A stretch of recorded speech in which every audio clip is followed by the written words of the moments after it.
Nobody asked you how you were doing in 2001. Nobody asked you in 2008.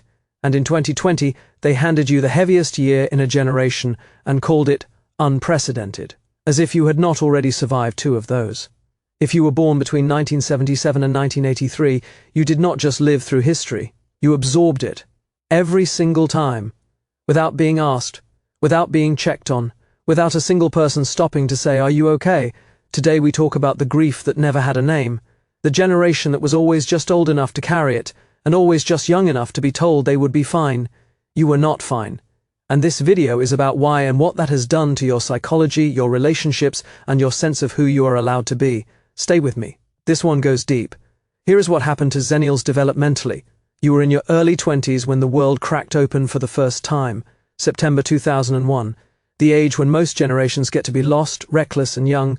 That is the developmental window for identity formation, for figuring out who you are outside your parents, for making mistakes that do not cost everything.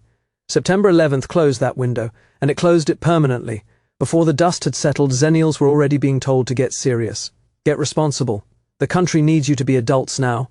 And you were, because that is what you do. You adapt, you absorb, you perform maturity before you have earned it through experience. Then 2008, the financial crisis.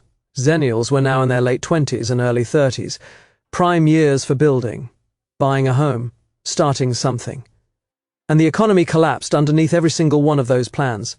Student debt that was supposed to pay off, careers that were supposed to launch, savings that were supposed to grow, all of it recalibrated overnight. And again, nobody asked if you were okay, they just handed you the bill. And the grief of that stolen timeline, the life you were supposed to build in your 30s that got pushed to your 40s, that grief is still sitting in your chest right now, unprocessed, because you never had time to process it. Here is the psychological damage of being the generation that everyone expected to hold it together. You internalized a rule early. Your pain is less important than keeping things moving. Your job is to function.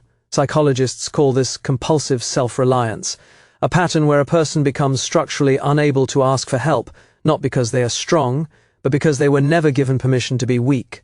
You watched your boomer parents carry stoicism like a badge of honor. You inherited it. You watched the culture reward those who never cracked. You performed accordingly, and somewhere along the way you forgot that performing okay and being okay are not the same thing. The grief of this generation is not dramatic. It does not announce itself. It shows up as low-grade exhaustion, as the feeling that you are always slightly behind, as the quiet suspicion that somewhere someone else got the version of life you were supposed to have. That is not pessimism. That is accumulated, unacknowledged loss, and you cannot heal a wound you have never been allowed to name. And then 2020 arrived, and I want to be precise about what it did to Xennials specifically, because this is not a story that got told. Xennials in 2020 were between 37 and 43 years old. They were caring for young children and aging parents simultaneously. They were managing remote work and homeschooling in the same square footage. They were the load-bearing wall of every family structure around them.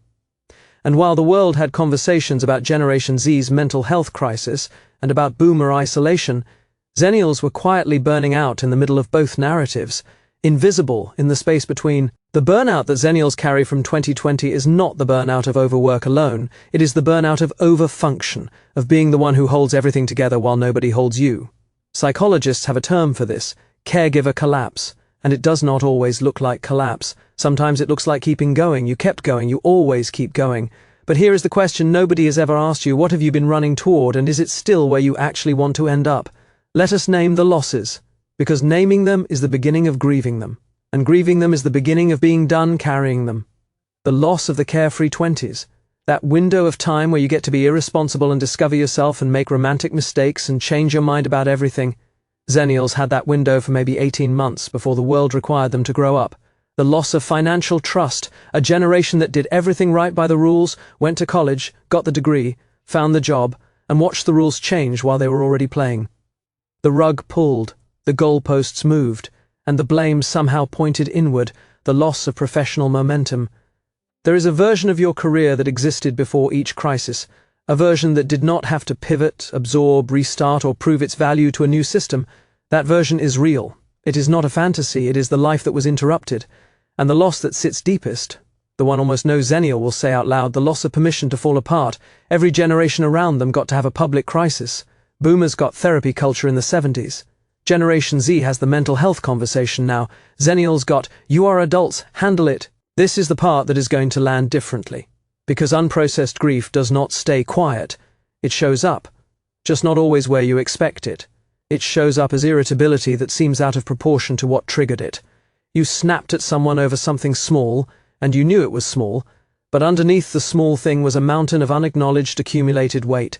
It shows up as difficulty celebrating your own wins. You hit a milestone, something that should feel good, and you feel almost nothing. Or worse, you feel guilty for almost feeling good, as if enjoyment has to be earned through enough suffering first. It shows up as hypervigilance about security, an inability to fully relax because some part of your nervous system is always waiting for the next crisis. Because the last 3 times you relaxed, something collapsed. Your brain learned the pattern and refuses to unlearn it. It shows up as a complicated relationship with the past. The nostalgia is real. The 90s are not just fun memories. They are the last time your nervous system felt genuinely safe. Before the first wall hit, your brain returns there not out of weakness, but out of a biological drive toward the last known safety. Now the part that is uncomfortable, the thing that is partially your responsibility, not your fault, but your responsibility. Xennials were never taught to receive care. You were taught to give it, manage it, organize it, distribute it. But the moment someone tries to give care back to you, there is a wall, a polite deflection, an "I am fine," and "I can handle it," a change of subject. This is a learned pattern, and like all learned patterns, it protects you from something real, and costs you something equally real. The cost is intimacy. The cost is being known. The cost is the kind of connection that requires you to let someone see that you are not always holding it together. You have built relationships where you are the strong one, the one who holds things together, the one people call in a crisis. And that role is real and valuable. But it has also quietly, systematically removed you from the possibility of being held yourself, and the grief of a lifetime of giving without receiving. That grief is the heaviest one, because it is invisible, even to you. Here is what the rest of this video is. It is not a list of self-care tips. It is not a breathing exercise. It is something simpler and harder than either of those things. It is permission. The specific permission that your generation was denied. And because nobody in authority ever gave it to you, you have to give it to yourself. Out loud. Right now. You are allowed to grieve the 20s you did not get to have.